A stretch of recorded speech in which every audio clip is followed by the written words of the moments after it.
पीक कर्ज वाटप 2 महिन्यात पूर्ण करण्याचे खरीप हंगाम आढावा बैठकीत विभागीय आयुक्त बिद्री यांनी निर्देश दिले।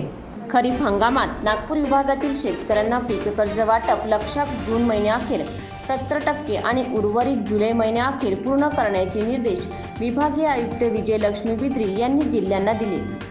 ई-केवायसी व अन्य तांत्रिक अडचणीमुळे प्रलंबित असलेल्या पीक नुकसान भरपाई निधीचे तातडीने वाटप पूर्ण करा। दुष्काळ सदृश भागात शासनाने ठरवून दिलेल्या सवलती शेतकऱ्यांना प्राधान्याने देण्याच्या सूचनाही त्यांनी केल्या।